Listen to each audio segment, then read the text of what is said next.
Are you ready to supercharge your wealth and unlock the power of passive income? Welcome to this episode of Dividend Discussion, where we embark on an enriching journey through the realm of dividend investing. Whether you're a seasoned pro or just starting out, this series is a gateway towards invaluable insights and firsthand experiences that will propel you towards financial independence. Join me as we dive deep into the minds of others in the dividend investing space that are eager to share their stories, mistakes, triumphs, and life-changing lessons. In each episode, we unlock the secrets of successful dividend investing, ensuring you can sidestep costly pitfalls and chart your own path towards financial freedom. Sit back, relax, and immerse yourself in this captivating episode of Dividend Discussion. Hello, and welcome to another episode of Dividend Discussion here on Dividend Obsession. My name is Troy, and today I have the pleasure of speaking with Rodney. Rodney, go ahead and tell the people a little bit about yourself. Okay, a little bit about myself is my name is Rodney. I am from St. Louis, Missouri. I moved to Dallas, Texas 2 years ago. Loving it, and glad I'm here with Troy. Troy speaking now. Yeah, that's super cool. But what made you move from St. Louis to Dallas? Oh, I'm a big Cowboys fan. Hey, that's what's up. Me too. That was a good win last week. We we gave the Eagles what they deserve. I appreciate that. So beat them down. Yeah. I like it. Okay, so that's kind of funny too, because I moved from Pennsylvania to Oklahoma because I'm a big Thunder fan, and I'm not that far from Dallas too. I haven't been to a game yet. I do want to go to a game maybe next year. But the thing is, like, I'm one of those Cowboy fans where, like, if we lose, it ruins my day. So I have to go to a game that I feel like we're going to win, but my luck, that's going to be even worse if we lose. Like the Cardinals. Well, I think we played the Cardinals in Arizona this year, and that was the game where like 3 linemen were out. We lost, a game we shouldn't have. But if I would have went to a Cowboys game in Dallas against a team like the Cardinals that we should have destroyed, we lost, I'd have been real upset. So we'll have been burning jerseys. Oh yeah, it would have been not fun. But okay, so first question. First of all, great introduction. Did you say how old you are? I am 32. I'll be 33 in February. Oh, well, happy early birthday. There you Thank you. Okay, so, or late birthday, if you, whichever way you want to look at it. Okay, so first question for you is, when did you begin investing, and then what got you into the dividend side of investing? Like, did you start dividend investing, or did you start down another rabbit hole? So I started investing a little late. Started investing when I was 25.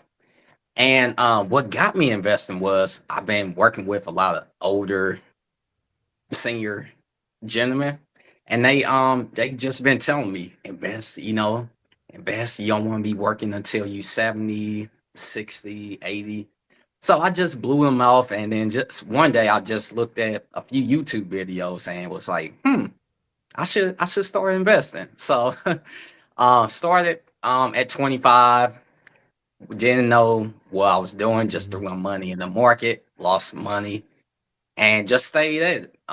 Continue watching videos, meeting people, picking people brains, and got better and better at it each year. And I'm right now, I think I'm sitting pretty good.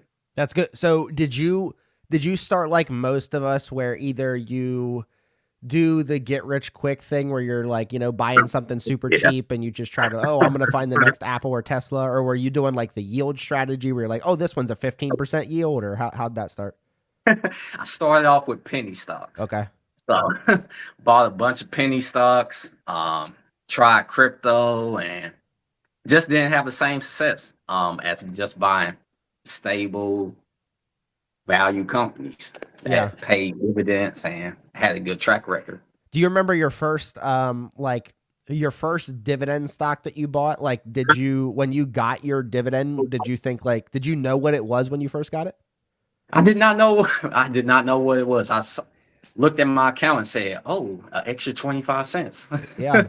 I could buy a piece of gum with it. Do you know what stock that was? Do I remember? I would say it had to be. I would say it was McDonald's. Okay. McDonald's. Do you still own it? Yes. There you go. That's a good one. McDonald's isn't even really like a food play as much as it is like a real estate play, because McDonald's owns all their locations.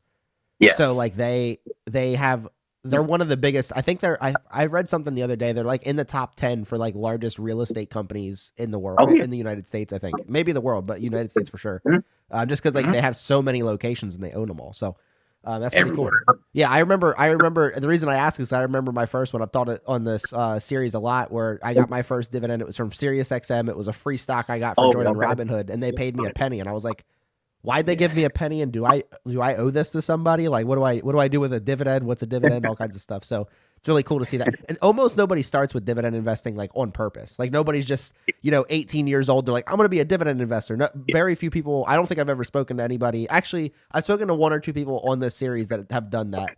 But most people I've talked to on the series do the same thing me and you did, where it's just like on accident you kind of stumble into it. You didn't. You always try to find like that stock that you can buy 1,000 of with Yeah. $10, and then you think you're going to get rich because it's going to go to Yeah. $100 and you're already done. But that's not how it works most times. So Yeah. okay, so speaking of so you've been investing for math says what, like 7 years? 7 years. Okay, Yes. cool. So I mean, this isn't a scripted question, but like, have you noticed your like dividend snowball kicking in yet? Oh yeah. That's A cool. lot. The best thing to do, just a tip, just invest every month. Yeah. It could be $50, $100. Just keep going at it. As long as you're constant, you'll see your dividends Yeah. just snowball. Yeah, that's super cool. I have like a spreadsheet, and one thing I did for my November recap that I released at the beginning of December was I started to put in there like you can see the dividend history of like each time I got paid by Apple, for example. Like the first time Apple paid me, it might have been 78 cents. Then the next time they paid me, it was 96 cents. Then you can just like, I just put that whole screenshot on there where you can see, oh, this most recent time Apple paid me, it was $7.64 or whatever it was. And you can see that just the growth of just that one, and much less the growth of the portfolio as a whole. And that's pretty cool. So, okay. So next question for you is, in your 7 years, what would you say is the biggest dividend related mistake that you've made? And more importantly than that mistake is, what lesson did you learn from making that mistake? I would say my biggest mistake would just be taking the dividends and just spending it. Oh, okay. So you actually started using them before. Okay. Yes. So I would say before I knew what it was, I didn't pay any attention to it. Just was like, oh, I got extra money in my account. Let me just take it out and buy food with it, or buy some shoes or jewelry with it. But I would say that was my biggest mistake. It took me maybe 2 years to realize, wow, I shouldn't be touching my dividends and just let it snowball. Yeah. So it took me about 2 years. That's cool though. But like, yeah, that's the first time I've actually heard somebody to bring that up. I mean, it does make sense. So, I mean, the only thing that I would question on there is just like, so you would pretend you were adding like $500 a month and you were Mhm, getting, I don't know, $50 a month. Were you mhm. only adding 450, or were you just still adding 500 but still taking out 50? I was still taking out $50. Like, oh, I got this extra money in my account. I put in 200. I'm getting back 20, $30. Let me just take it out, buy something with it. Yeah. So you were almost forcing yourself to buy something just because you got money.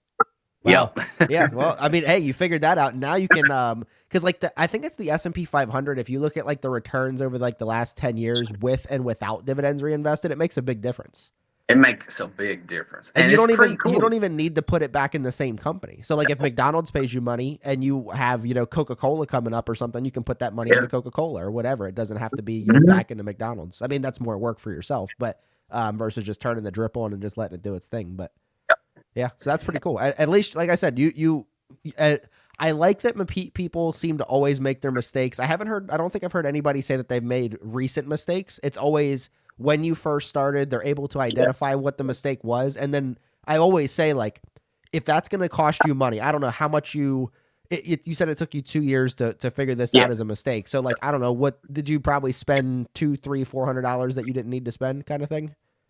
Yeah. Spent money that I really shouldn't have been spending. Yeah. I And should have just let it reinvest it. yeah, and the good news is it was only $2, $3, $400 because it was when you first started. Nobody's portfolio is big when they first start, so like you learned that lesson, and it only cost you $2, $3, $400 versus not learning that lesson and keep doing it, which would cost you thousands, if not hundreds of thousands of dollars, like over the course of your life. Oh Um, yeah. so yeah, it's really important that you learn that lesson. That's really good. So, Mhm. so thanks for sharing that.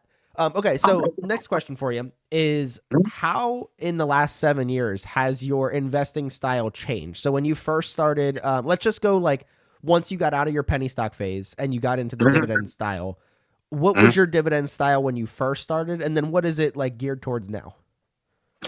When I first got started, I just bought anything that sounded good. Things that I like, McDonald's, Walmart. Exactly didn't know what I was doing. Just bought everyday things or places that I go, Foot Locker, things like that. But as it started to change, I started to do more research into the companies. Looked at the dividends background, the history, the dividends 5-year average to see if it was a good price to buy it. But right now, that's what I do, more research into the company before I buy it. So I look at the track record and the dividends history into the company.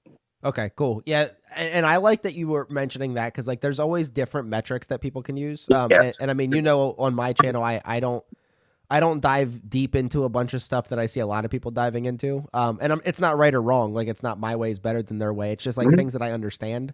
I just keep my metrics super simple because at the end Yeah. of the day, a lot of people that are smarter than me and look into Mhm. the balance sheets and all kinds of stuff end up picking the same stocks I do, but I just didn't Yep. look into that stuff. So I'm like, okay, well maybe there's another way that you can back up and you can actually look at like stuff that's simpler, but it really means deeper things. And like for you, when you're talking about like like you might not understand like how to value a stock, but if you're looking at the 5 year, I'm assuming you mean like the 5 year yield, like where it Yeah. is Fine. right. Yeah, so you're like, Yeah. okay, if this is at a 1.6% 5 year yield and it's currently Mhm. at a 1.4%, maybe it's It's a not bit. worth, it's not a good, might not be a good buy now because the yield's lower than what it normally is. But if it gets up to Yes. 1.8%, then you're getting a better yield than you would over the last 5 years on average, so like maybe it's a good time to buy.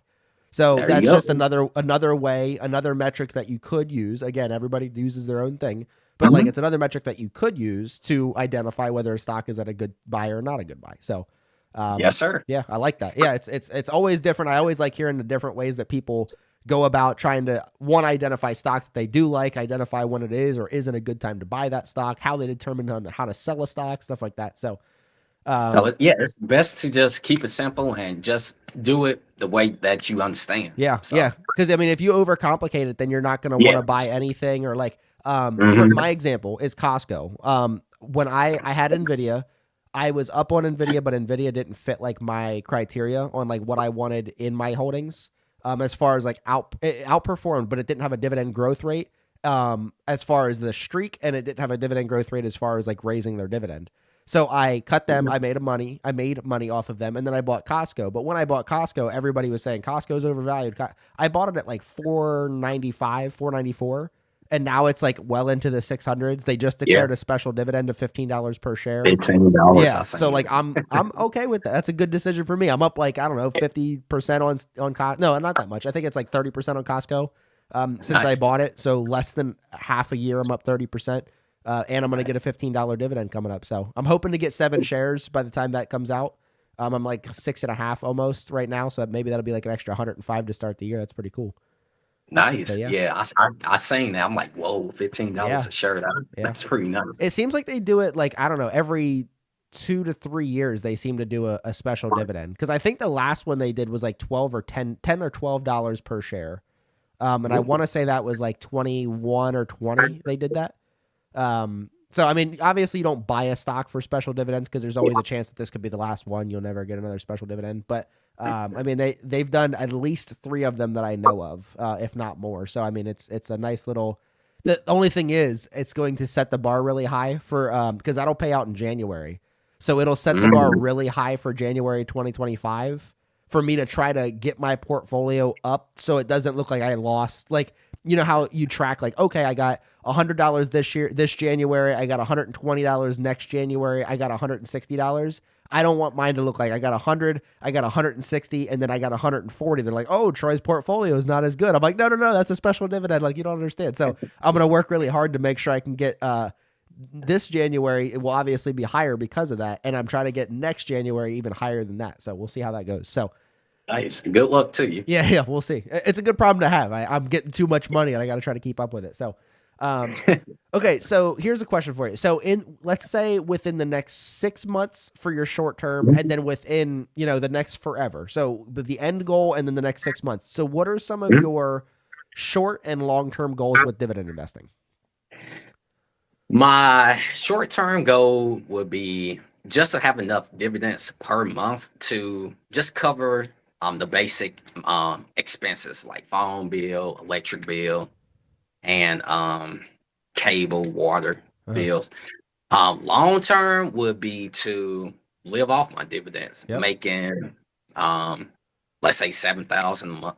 7,000 a month, that'd be nice. Yeah. So long term, short term would be just keep investing $100, $200, $300 a month, and just let it build up long term, and just let it continue to grow and do not touch it. So Yeah. So when just for clarification, because of what you mentioned with your biggest mistake, you're saying your short-term goal is to be able to have enough to cover some of your short yes, expenses, not that you're going to use them to do that. You just no, want to, like, in theory, like, oh, cool, I made $80 this month, I can pay my phone bill. yep, I'm not going and to, don't but touch. I could. Yeah, I'm not yeah. I So, could, yeah. okay, so that's cool. And then is your goal so you said you're 32, right? Yes, sir. So is your goal to have that, like, let's just say $7,000 a month by a certain, like, by 50, by 65? Are you trying to retire early, or are you just trying I'm to? gonna My goal is to retire early. Okay. I would say 50 would be a nice goal. Yeah, So I'm investing very heavily into stocks right now. So I'm investing maybe almost 1,000 a month right now that's just into good. stocks. Yeah. So And then so like the wife and I just worked on, like, combining our finances. And the nice. first thing we did before we did that was to look at each of our budgets, or not really our budgets, but like our expenses on a month to month basis, and really try to find out where we can cut cost. So whether that's Yep. cable, like maybe you're spending, $80 on Yep. cable and you can get one streaming service for $20 or whatever it is. So, like, that's a really big thing, because if you can start working Yep. in, instead of adding $1,000 a month, if you can add $1,200 a month, if you're doing that Mhm. from 32 to 50, that's a big difference. That's huge. So, like, that's one thing Nice. for you and for anybody else that's watching that might be in your position. It's going to be really big to, like, a lot of people just try to Yeah. increase their income, and then, like, that's the goal, that they can have more money.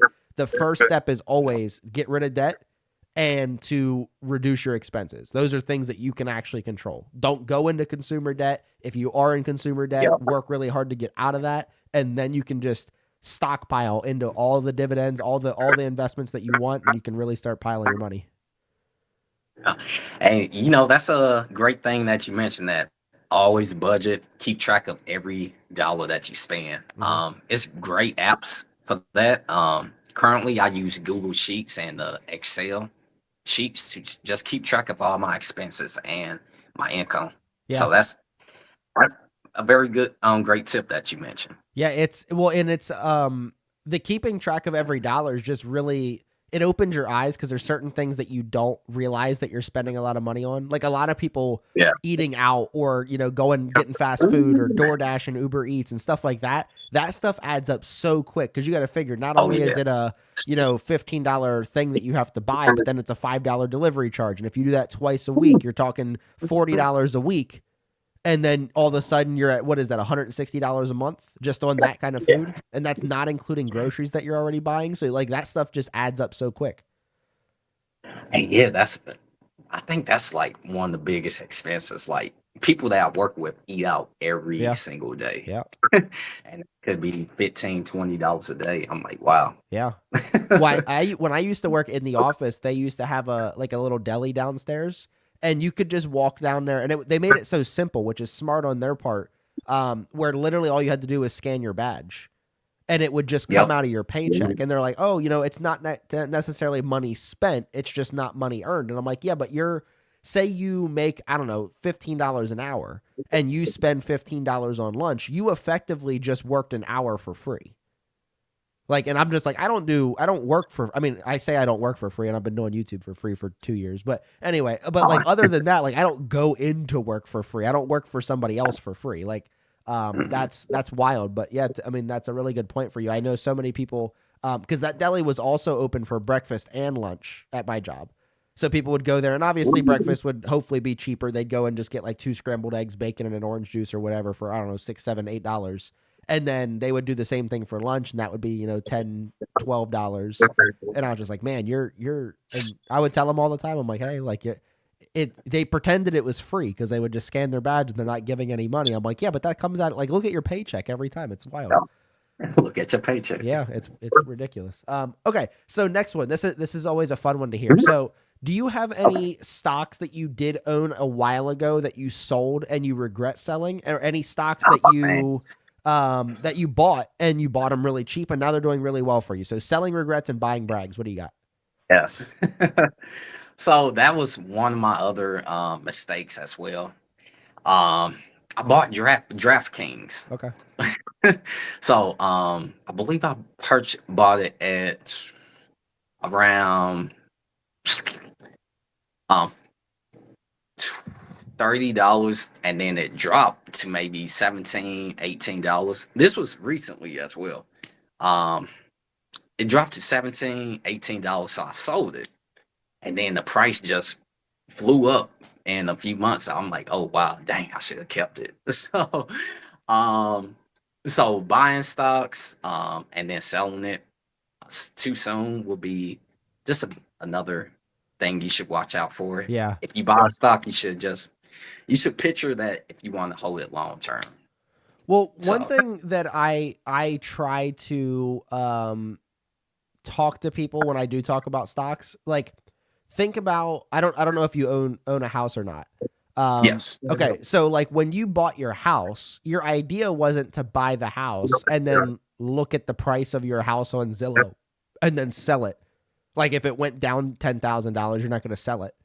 And if it goes up $10,000, you're not going to sell it. Like, you have an idea of when you do want to sell. If there's a certain price that you're looking at, maybe it's an extra 80, 90, 100 grand that you make on your house. You're like, maybe I should that's kind of a wild amount. Like, maybe I could sell it. But like, if you think of your stocks the same way, especially if you're like in it for the long haul, like, you're not going to go through all the trouble of buying a house, closing on a house, then it goes down $500 and you're going to sell it. There's no way you're doing that. It's too much work. Nope. The only difference is that people end up doing that with stocks because it's way easier to do so. But at the end of the day, the people that buy and hold their houses for long periods of time, you're almost never underwater.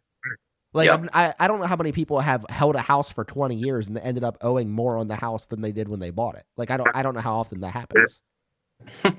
So it's the same thing with the stocks. And like, I'm that way. Like, I have done obviously buys and sells. I've changed my strategy a lot of times since then. There's a couple stocks I really kicked myself for selling, and then ones that I'm glad I did. I was like, man, I don't know. Yeah. Like, that definitely wouldn't fit my scenario now. Like, I owned AT&T and Verizon at one point, and I don't own either one of those. And then there's a bunch. There's like CDW is one that I used to own that I really wish I still had, but I don't have them anymore. And I'm not gonna.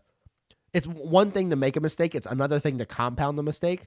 So where I could have compounded the mistake was on NVIDIA. Had NVIDIA, bought it a long time ago. Not a long time ago, like a couple years ago. It went down a lot. I kept buying because that's what I do. I buy every day. And I got a decent amount of shares. And then when I identified it as I want to sell this stock and I want to put that money towards something else, I sold it. I was up 55%. But then literally like 3 or 4 days later, they had earnings and then they went up 24%. Now they're up even more from that. It would have been even worse had I bought it then. Because then not only did, like, that's when you start getting like emotional and like FOMO and stuff starts coming in. Like, that just makes the quote unquote mistake that you made even worse. Because then you're just like, okay, now I had a good thing. I should have kept it, but instead of keeping it, I sold it at a profit. But now I'm buying in when the stock could or could not be overvalued, and then it could go down 6%. So like you're just making it worse. So to just stop doing what you're doing. Like, just quit touching stuff. So I can definitely relate to that. I think most people watching can probably relate to that as well. So Um, That's a good thing that you mentioned it about the house. Think of it as like you were buying the house. yeah, yeah. That's a good Like point. take your Good time. point. There's no hurry to buy your stocks. Like, yeah, you could miss, a day where it goes up 2% or whatever. But like in the grand scheme of things, if you plan on identifying stocks that you're going to hold for 20 years, like nobody cares if you missed the day where it went up 2%. Yeah, Like just hold it for the long term. Um, yeah. Make sure it's a good state, good company. yeah, yeah. And if it goes down, like that's a deal to buy more of it for cheaper. That's what I do. I do Oh, that every day.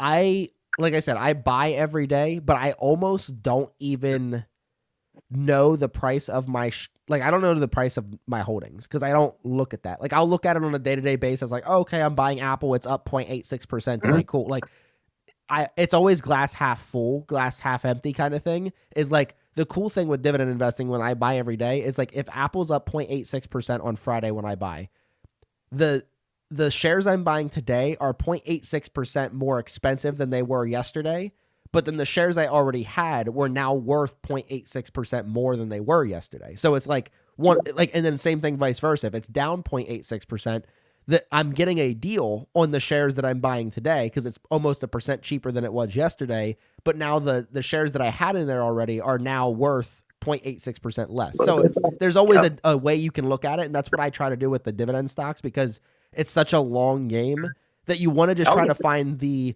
least emotional, most positive way to look at it. And then you're good. Like if you can take the emotions out of it and look at it the glass half full way, you're good. That's it. So Just take all your emotions out and just stay in for the long yeah, term. that's why I don't care about stock price either. I literally Oh, buy the stock because if I'm buying a stock for 20 years from now, mhm. all the stocks I'm buying today should be worth more than they are 20 years from now. So I There don't you care go. what the price is today. Like, okay, I bought it $4 per share overvalued according to somebody's metrics. That's cool. But in 20 years, it's going to be worth 5 times what it's worth today. Why do I care about $4? I don't care. There you go. That's a So good way to look at it. because you got to like my example, and this will might help you a lot is with Costco. So when I bought it, everybody was saying it was Mhm. overvalued. I bought. I don't remember how many shares I bought when I first bought it. It was like 3 or 4 or something like that. Like I said, I bought Mhm. it with my Nvidia profits. So when I did that, it was supposedly overvalued. If I just was like, okay, I want to dip my toe in and I just want to hold. Say I Mhm. bought 4 shares when I first started. I Mhm. would be it's still if it was overvalued at 494, it's darn sure overvalued at 6 something, whatever it's trading at now. So like I still wouldn't Oh, have yeah. bought any and I would have been holding off.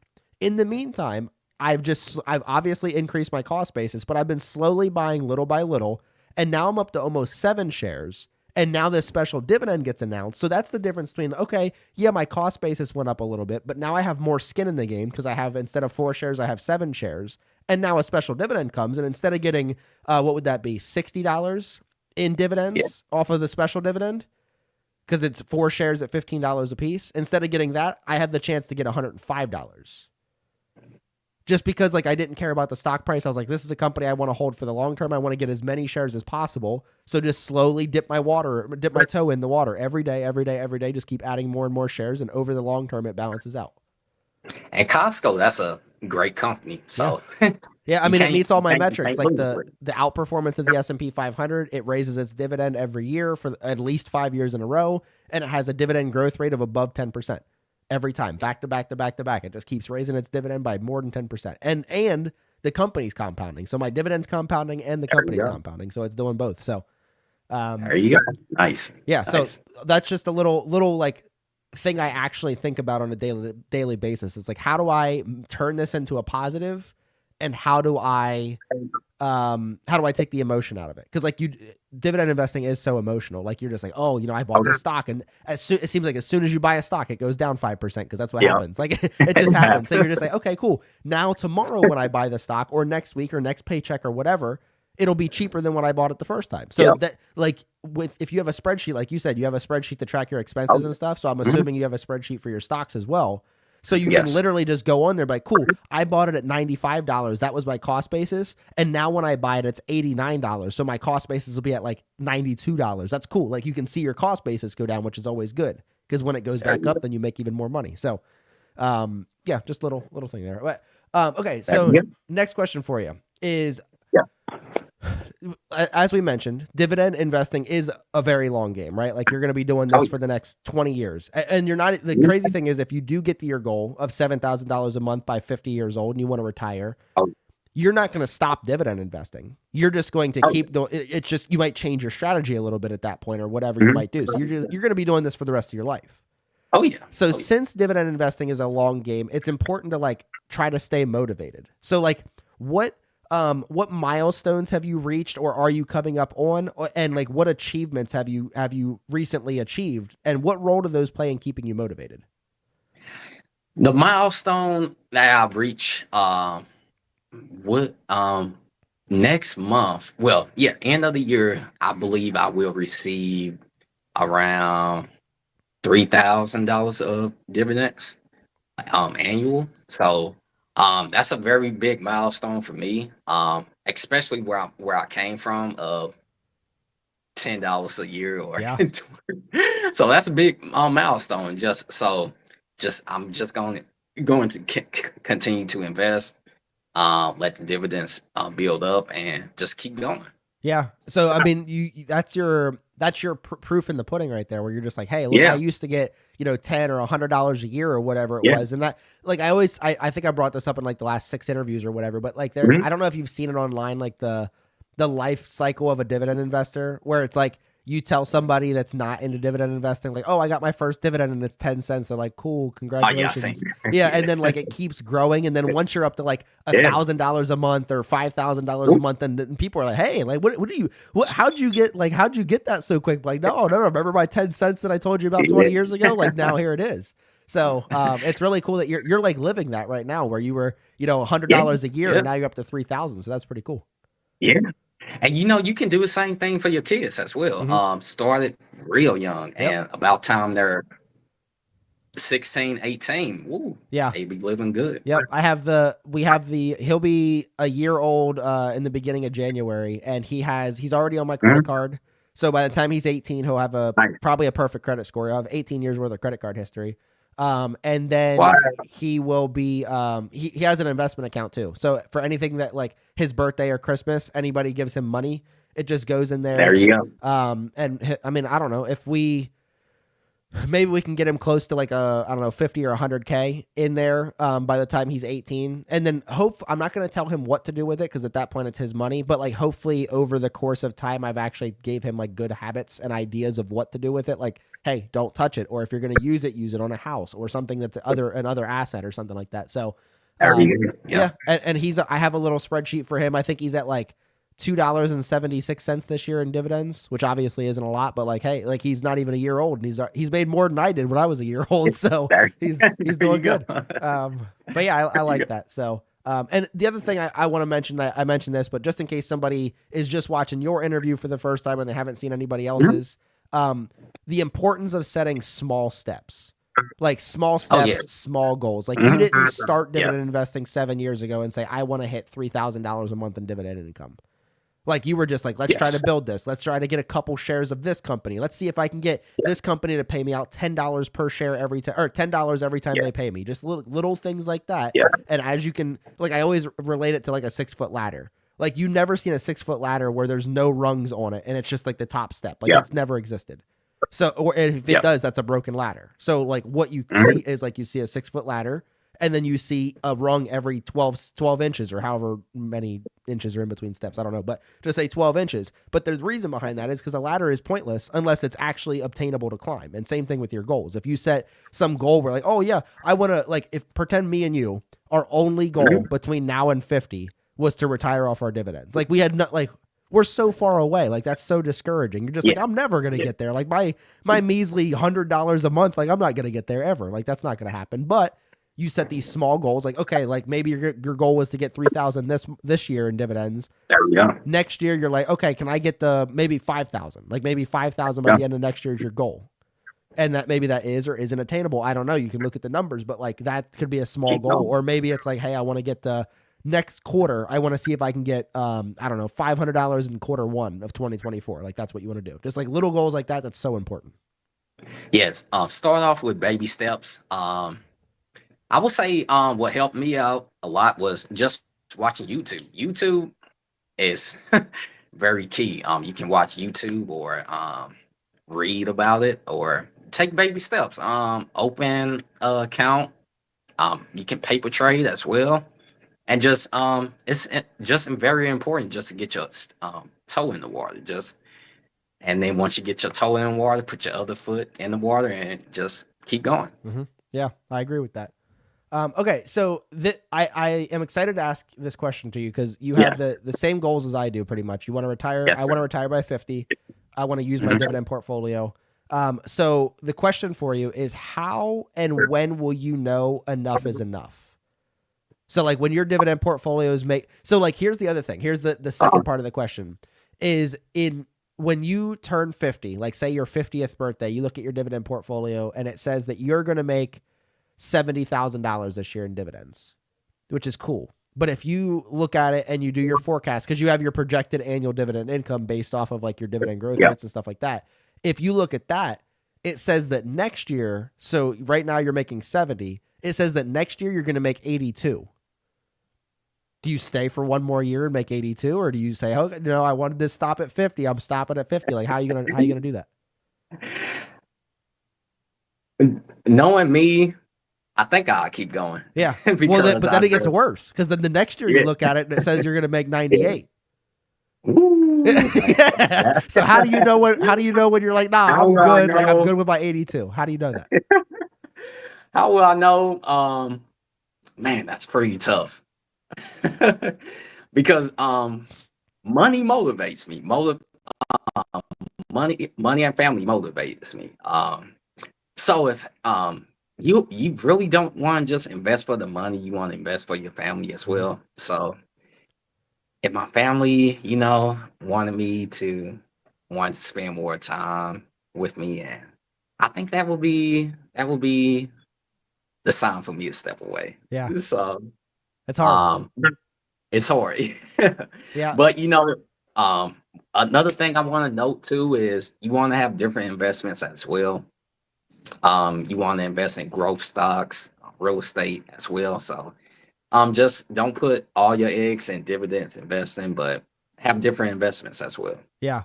Well, and so I think this was my first interview. It was with Chad. And he was mentioning that he's going to just use a numbers approach. So when he looks at his expenses on a monthly basis, one Mhm. of his expenses is contributing to his dividend portfolio. So like Okay. he writes it. So it's not like, okay, I make $1,000 a month, which hopefully you make more than $1,000 a month, but you make a Oh thousand yeah. dollars a month and say 700 of that is your bills. Like he doesn't say, okay, I have $300 left to invest. What he does is say, I want to invest $200 a month and I have $700 of expenses. I have $900 worth of expenses. So what Mm. his idea was is he wants to get to 110%. He wants his dividend portfolio to be 110% of his monthly of his expenses. So obviously monthly expenses times 12. So whatever that is, 110% of that. So just 10% extra. Because what he was saying is you don't have to worry about like we were talking about like stopping at 50 or stopping at 51. You don't have to worry Mhm. about that idea because you're still going to be able to add to your dividend portfolio because it's part of your expenses. So Hmm. like when you get to 50 or 51, like it's not like, "Oh, I need to stop working so I can like and then I'm not going to add any money to my portfolio." In his case is he's going to stop working. His dividend portfolio is going to keep adding to his dividend portfolio because he's not going to need all the money that it generates. So yeah, it Hmm. might not grow as quick. Or in Yeah. this case, in theory, it will still keep growing at the same pace, whether he is or isn't working. So you might have to work a little bit longer to get to 110%, but once you do that, then you are literally like your dividend portfolio is replacing your income and giving you a Yeah. raise. There you go. So that might be an idea that the more I think about it, like that might be what I go for. So like if our yearly expenses are, I don't know, $75,000 a year is what we spend. Like I don't know what 110%. What is that? 7,500 on to 75,000. I don't know. Yeah. Let's just say That, 85,000. Whatever numbers are. I don't yeah. know. But like maybe our goal is to get to 85,000. But that includes us putting $2,000 a month into our dividend portfolio. There you go. So we're going to retire. We're still going to put 2K into our dividend portfolio. Or in that case, I guess we technically just wouldn't take 2K out of our dividend portfolio per month, if that makes sense. So Yeah, that's just a different way to look at it, because I'm going to definitely struggle with that when the time comes, because I'll look at the numbers. I'm like, man, if I just wait one more year, I'm at 100K. Like, why would I not do that? So, And then everything is going up every year, yeah. so I gotta take that into account as Mhm. well. Yeah, you got your inflation. And that's why I look for the stocks with the dividend growth rate so high. And obviously, Yeah, once I get closer to retirement, maybe I don't require 10% anymore, but maybe I only require, whatever inflation is at the time. Maybe inflation's 2%. Maybe I just want to double inflation. Maybe I'm there like, you okay, go. I need a dividend growth rate of at least 4%. If I get that, we're good. Like, we're not only are we keeping pace with inflation, but we're actually beating it. So, There you go. maybe that's a different criteria. Speaking of, it's a Yeah. perfect segue. So speaking of Okay. criteria, what are your, because you mentioned earlier about like keeping your criteria simple. What criteria do Mhm. you use today when selecting your dividend stocks? Like, what do you look at? So what I like to look at is I like to buy stocks on a budget. So on I like to buy stocks low. Like for perfect example, Pfizer was just at its 52-week low. Hmm. I believe around 26.50 or 26.20. So I look at the 52-week low. I also look at the dividends history. Another thing I look at is the company debt, just to make sure it can pay pay the dividends long term. I look at that as well. The balance sheet, um, the cash flow statement, and that's about and the 5 week dividend average. And that's about it. Five I like year, to keep it something. the Yes. 5 year dividend. You said 5 week. I was Yeah. like, man, that's really Oh short. no, no, Yeah, no. 5 week. I was like, where do 5 years. you find that one at? No. And yeah, that's it. Just keep it simple. Yeah, that is Um pretty. I like the idea. So, and this is like more selfish question for me. So, mhm, in my Power 5 series that I put out each Friday, mhm. I one of the categories is the highest, like which stock is the furthest off of their 52-week high. Yeah. Do you think it would be smarter? And I might just put a poll out on the channel, but like, do you think it would be smarter to mention which stock is closest to their 52-week low instead of that? Like, because my idea behind picking the highest off the 52-week high is like the stock identified where its like support is. Like this, it could reach that level because it did it before of the 52-week high. Yeah. So if I Yes. mention a stock to you that's 45% off of its 52-week high, in Mhm. theory, it clearly supported at one point it was able to touch that 52-week high. So you could be up for 45% gains. If it stops at its 52-week high and if it keeps going, then you're going to get more. So like that's Yeah. why I mentioned that. So do you think like getting rid of the stock the highest percentage off the high and like maybe the stock that's closest to the low would be a good idea, or what do you think about that? I would forgot to mention, look at the stock charts too. You don't want to buy stocks that's all the way at the Oh, resistance, yeah. but you want to buy maybe towards the support level as well. Um, because once the stock is like all the way at the resistance, then you're really not getting the sell on it. I like to buy low and just keep it. If the stock is towards the resistance, I would maybe invest my money towards an ETF as well, Yeah. like SCHD. I know everyone loves that. Yeah. So I say look at the stock chart as well. Just try to keep it simple. Yeah. Yeah, it is like, yeah, I mean, you always hear, every day there's always a stock that sets a new 52-week high. So it's Yeah. not impossible to break resistance. Hmm. But there's a reason that they have that range, the 52-week high and the 52-week low. And a lot of times the stock will trade in there until it doesn't. Sometimes it drops below the 52-week low and sets a new one. Sometimes it goes above the Yeah. 52-week high and sets a new one. So Yeah. it's definitely something to look at. That's why I was, like I said, I mentioned that where every stock I tell you how far it is off the 52-week high. Mhm. But then there's that one where the literal reason that it's on the spreadsheet or on the video, I should say, is because like, hey, this stock used to be at $100 per share. Now it's Yeah. 45% down, and now you might be able to get it at $55 per share, and like maybe you might have some room to grow here if you get this stock, Yeah. if you identify this as a good stock for you. So, yeah, like I said, I might put out a poll on the channel and see if Yeah. people like the 52-week highs or the 52-week lows better as far as like when to identify a stock. Like, would you rather it? It's almost like a, 6 in one hand, half dozen in the other kind of thing, where it's like, okay, would you want a stock off of highs that could be also at lows, or would you want stock that's like at the lows? I don't know. So we'll see. So you can always set alerts as well. For example, XOM. Anytime it's below $100, I'm buying one. Yeah. So XOM um every time it was around the 40th, low 40s, I would buy. Yeah. So you just gotta do what works best out for you. Set alerts, look at the stock charts, look at towards 52 or 52 highs, and just do what works best for you. Yeah. Yeah. I don't recommend setting a thing. And so this is almost what I did when I first started investing, was like, it seems like I was buying stocks that set their 52-week high. And that's not a good idea. Cause I mean, there's a chance that they could keep going up, like we mentioned, but like, there's also a chance that like, hey, they had that. And then like some people are going to start taking profits and you're going to start going down the next day or whatever. So, definitely don't, I don't recommend doing that. Yeah. Not a good strategy. Yeah. Okay. So I'm curious to see your answer on this one. So how important is staying diversified for you? And then like what rules do you use to stay diversified? I know you mentioned as far as like not putting all your eggs in one basket, as far as like dividend stocks and like real estate and stuff like that. So let's talk first about specifically your dividend portfolio and like how you stay diversified in there. And then you can get into like some of the other stuff that you talked about as far as like real estate and other forms of investment. Okay. I like to break it off in categories. I have my real estate dividends, my consumer staples, my technology dividends, and my ETF dividends. Um, so I look at it as kind of a pie, like 100%.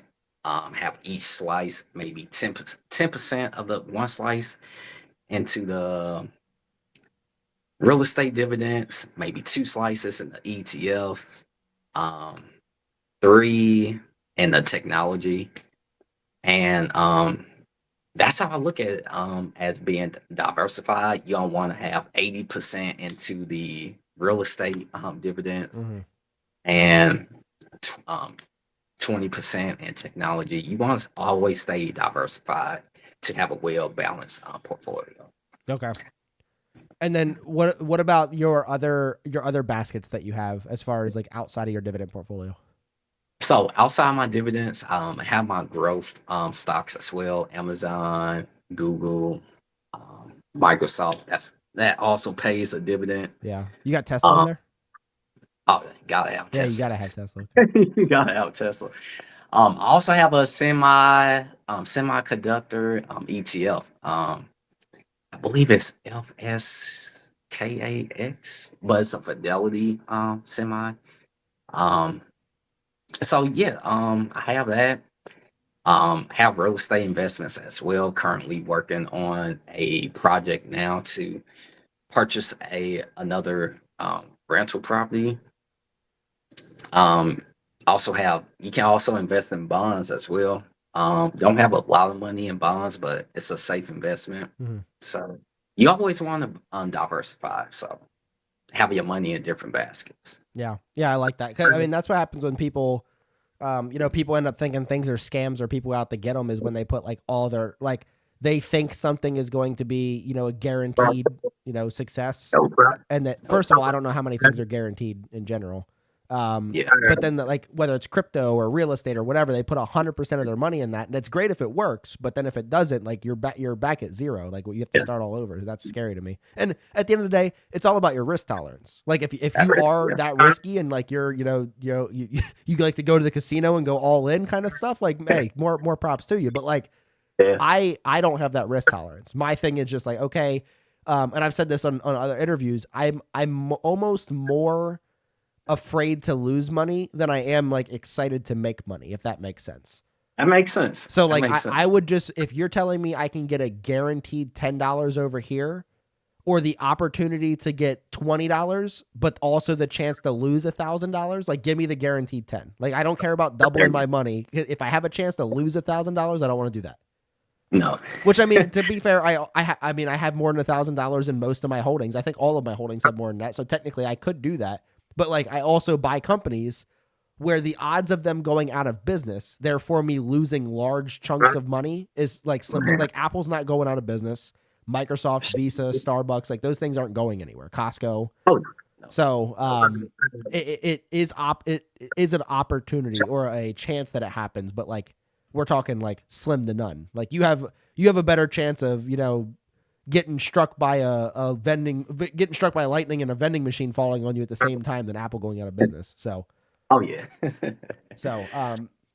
But yeah, Always invest in assets. Basically, it sounds like you have you try to think of each slice of your pie as 10%, and you have like 30% in, like, you basically set limits of what you're comfortable for, of like you don't want each sector to cross this. So it sounds like technology is at about 30%, real estate's at about 10% or whatever. Yeah, I would say technology is very big. I believe it's maybe 30 to 40% in mine. Okay. And then but you also have ETFs in there too, right? Yes. So what do you have, like VOO SCHD? Is that like kind of what you're rocking, or is it just all SCHD? I have a blue chip ETF with Fidelity. Okay. And it holds the top 100 blue chip companies. I have that, and I have a semiconductor ETF. I also have a real estate ETF. I also have a international ETF that invests in different countries throughout the world, and SCHD, of course, and yeah, you always gotta stay diversified. Just how many holdings do you have? I have my Roth IRA. I have that's pretty simple. I believe I only have 7 different holdings into that account. But my individual account, I have maybe 10 to 15 Okay, holdings. that's not too bad. Yeah. So so my Roth is also very simple. Like I just put I have 6 ETFs and one. So Tesla's the individual holding I have. Yeah. And then I have 6 ETFs in there. That's all I have. Mm-hmm. And then my brokerage account, I have 11 holdings, but no ETFs. Like it's just all, and that's what I show on the channel. I just want to make it, interesting for everybody to watch. And obviously I'm trying to outperform the market. That's what I'm trying to do. But yeah, so I was just wondering, you kept naming stuff. I was like, man, this guy must have like 300 positions. No. My Roth IRA is more for growth, but my broker account is more dividends. Yeah, that's smart. Because I mean, it's the like the growth would be tax free in your Roth. Yeah, so tax free. nice. Yeah. Yeah. Okay, so that's a nice. That's good that you're aware of that, because a lot of people will try. Like to me, I don't own any REITs. I have a real estate ETF in my my brokerage account, or in my Roth IRA, but I won't own any REITs in my taxable account because those are treated as regular income. So like I know a lot of people that do that, and I'm just like, okay, like one, you're freaking 17 years old and you're investing, which is great, but you're putting a bunch of your portfolio yield on average is like 13%. You're putting a bunch of REITs in your taxable account and you don't have a Roth IRA yet. I'm like, you're doing like, kudos to you for getting started, but you can make this a lot more optimized for like what you want to do. Yeah. I found that out the hard way maybe 2 years ago. I'm like, whoa, that's a lot of taxes. Yeah, exactly. Yeah. I mean, it's cool to make the dividends, but like people that put like, realty income in their brokerage account, I'm like, yeah, it's cool. You made whatever, $100 this year off of dividends. But when the tax man comes and you actually only make $600 worth of dividends, you're like, what the heck? Why am I? So I was like, make sure you, when you're telling everybody how many dividends you make sure you tell about the taxes that are in there. So there you go. Okay, so I think we have 2 questions left. So I think we're doing pretty good on time. Yeah, we're doing really good. Okay. All right. So have there been any dividend related myths or misconceptions that you hear all the time that are like, they're just not true. And like, you want to just, give your piece of like, hey, you guys are just wrong about this. Like, what do you think? Haven't heard any. Well, like one None. I always hear is like the dividend investing is an old person's game. Like you should only dividend invest Oh when yeah, you're old, yeah, stuff like yeah, that. Like, yeah. or dividends aren't tax efficient, or um what's another one? I mean, those are some of the main ones that I hear all that, like, especially the dividends are for like an old person's game. Like you can invest as an older person into dividends, and Yeah. obviously that's giving you income, but like the idea that like you should only invest, like, so here's another one, and this kind of ties into that, is where people say that you should be a growth investor when you're young and a Yeah. dividend investor when you're old. I'm like, why Yeah. can't you do both? Like one, you Yeah, can, you like can you do do, both. you have the separate Yeah. accounts where you are into Mhm. growth stocks and then you are into Mhm. dividends, but there's also such thing as dividend growth stocks, which is Yeah. what like the stuff that I'm buying as far as like Microsoft and Apple. Both pay dividends, both grow their dividends, both are also outperforming the market as growth stocks. So like you can do both. And then like over the long term, I'm going to have 20 years worth of building my position in Microsoft. The best part is it pays me a dividend. I never need to sell it. If I do need to sell it, I'm going to have crazy amounts of capital gains Oh yeah. that I get to like put into a stock that gives me a higher yield at the time when I need it. Like that, there's always those opportunities. Yep. Big. I say Microsoft is my favorite stock. Yeah. Big shout out to Microsoft. I just bought the Xbox Series X, so I love Microsoft. That's the So newest Xbox. I was just talking to my cousin about this. Xbox dropped the ball with like the whole like naming of their systems.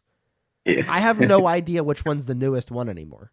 The Series X. That's the newest one. Yeah, like it went from what the Xbox to the Xbox 360 to the something. I don't know what the Xbox One, right?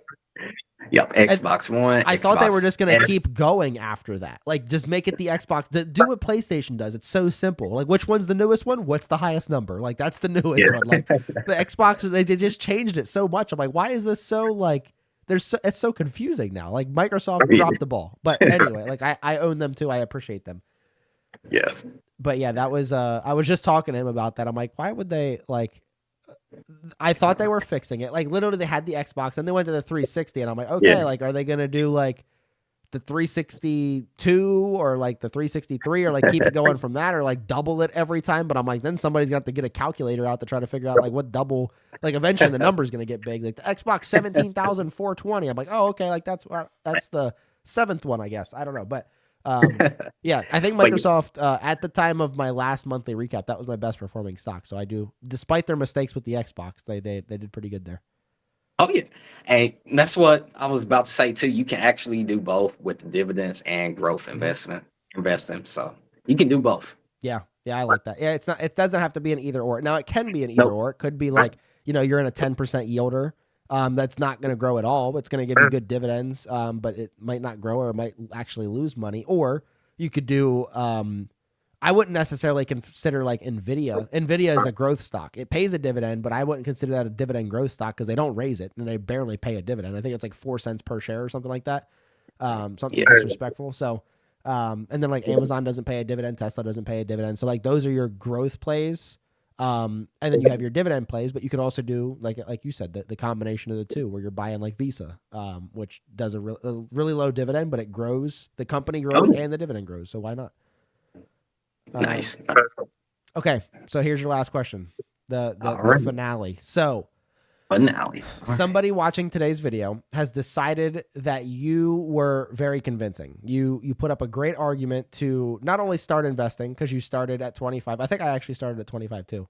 Okay. Again, our biggest regret is going to be starting too late. But we started Yeah. when we started. You can't change when you started. So And change it. they decided that they're going to start investing because they heard of all you're making 3K a month, or not a month. That'd be nice. 3K a year in dividends. They're like, man, that's super cool. They're going to invest. They're going to do dividend investing. So you can't just say just get started, and you can't say get into dividends or whatever else with that. So what would be your tips for somebody that is getting started into dividend investing today? My tip would be to if you're working in a job that matches your 401k or have a HSA program, match out your HSA first.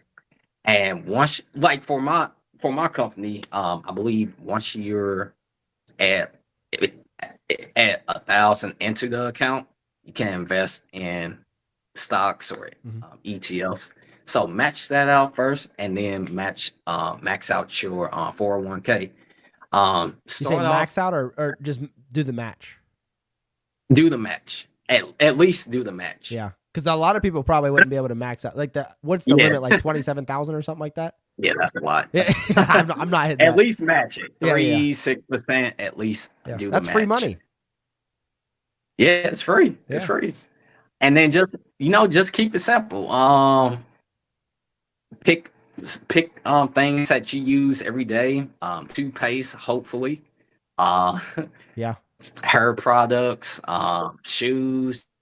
Not just think about things that you like to go to the mall, like to go out to eat, McDonald's, Walmart. Just start off with things that you like and just go from there.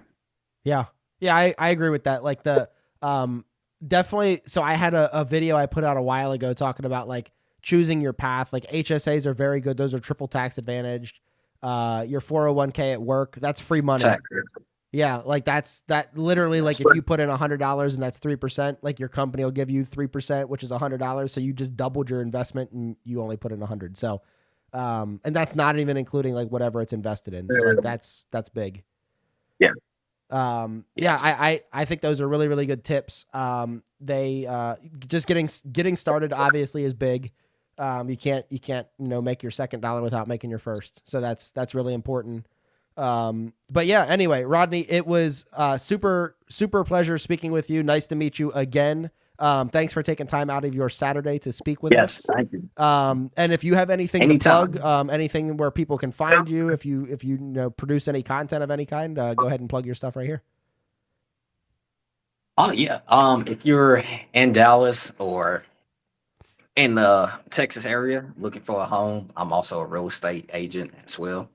So if you want to buy land, or invest, you can reach me out on Facebook at Rodney Love, and I'll reach back out. And that concludes another insightful episode of Dividend Discussion. I hope you found inspiration and valuable takeaways from our engaging conversation. If you're hungry for more dividend investing wisdom, be sure to subscribe to Dividend Obsession and hit that notification bell to stay up to date with my latest interviews, tips, and strategies. Remember, the journey to financial independence is a marathon, not a sprint. Keep applying the lessons you've learned and stay committed to growing your wealth using dividends. Together, we can create a community of dividend investors sharing knowledge and supporting one another. If you enjoyed this episode, don't hesitate to share it with other investors that are equally passionate about the power of dividends. Let's spread our dividend obsession far and wide. But until next time, see you.